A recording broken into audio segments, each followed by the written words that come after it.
E aqui no estúdio do Justiça para Todos eu recebo hoje o chefe da Interpol no Brasil, delegado de Polícia Federal, Valdeci Urquiza Júnior. Doutor Urquiza, muito obrigado pela sua participação aqui no Justiça para Todos. Obrigado, Samuel. É um prazer estar aqui no programa com você.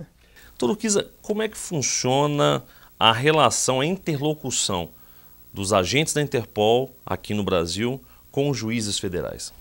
A Interpol tem como sua missão prover instrumentos para a investigação criminal, instrumentos para a instrução processual criminal. E nesse processo, talvez o grande demandante das nossas atividades seja o juiz, seja ele juiz estadual ou juiz federal. Faz parte da nossa atividade buscar os meios necessários para garantir que essas demandas judiciais sejam cumpridas, que essas ordens judiciais possam ser cumpridas fora do país. Então, na verdade, muitos dos instrumentos da Interpol, os instrumentos que são operados por nós, são instrumentos que garantem a efetividade de uma decisão judicial que foi emitida por um país, aqui no caso do Brasil, em outros países que façam parte dos 190 países do bloco.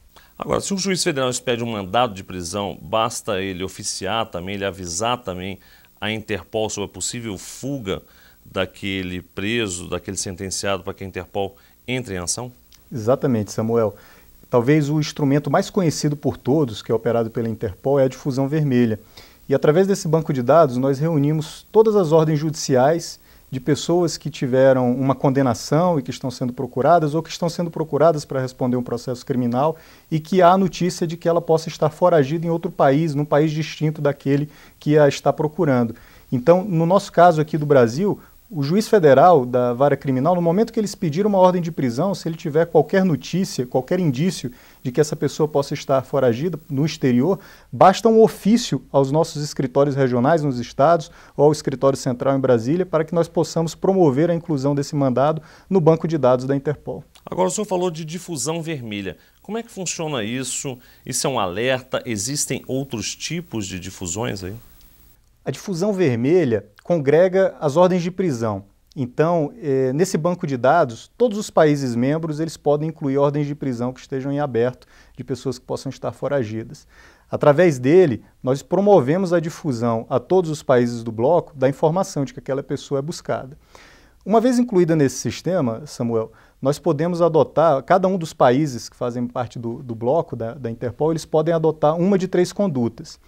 Ou aquela informação servirá apenas como informação de inteligência e no momento que a pessoa for localizada deve-se promover previamente o processo de extradição para que a gente possa obter uma prisão.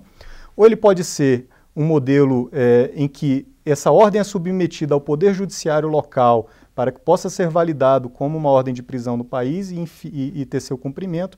Ou terceiro modelo, que vale para grande parte dos países do bloco, em que aquela ordem, uma vez incluída no banco de difusão vermelha, ela vale como uma ordem de prisão no país de imediato. Então o que a gente está falando é que uma ordem expedida por um juiz criminal aqui no Brasil, ela pode, de forma imediata, passar a valer como uma ordem de prisão em qualquer um desses países do bloco.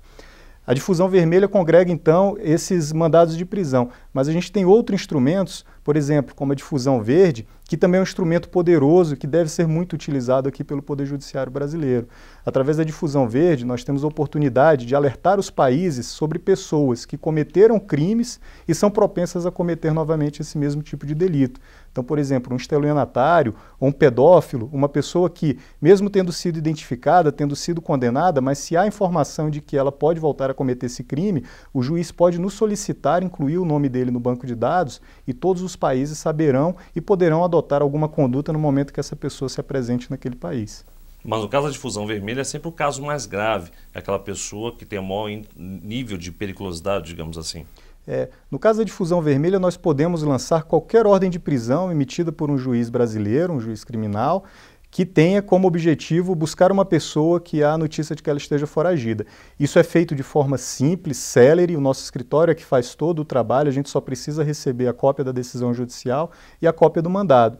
O juiz, nesse momento, ele vai poder solicitar também que que essa informação seja divulgada de forma pública no site da Interpol na internet ou que ela fique restrita apenas aos órgãos de segurança pública. Então, se for um caso mais sensível, ele pode solicitar que seja mantido na área sigilosa e somente os países, somente as instituições policiais têm acesso àquela informação, um acesso controlado, que nós temos a relação de cada uma das pessoas que teve acesso àquela ordem judicial e para qual finalidade que ele acessou. Doutor Urquiza, em relação ao terrorismo, a Interpol também atua nesses casos? A Interpol possui um grupo especializado para a questão relacionada ao terrorismo. Através desse grupo, nós produzimos estudos específicos que vão pautar a atuação das instituições policiais que compõem a Interpol.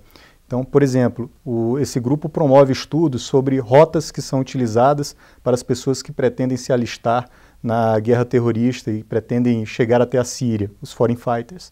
Esses estudos, então, apresentam a todos os países as rotas, os perfis de pessoas que se alistam, na tentativa de coibir, identificar e coibir esse tipo de atitude. Monitorar essas pessoas. Exatamente.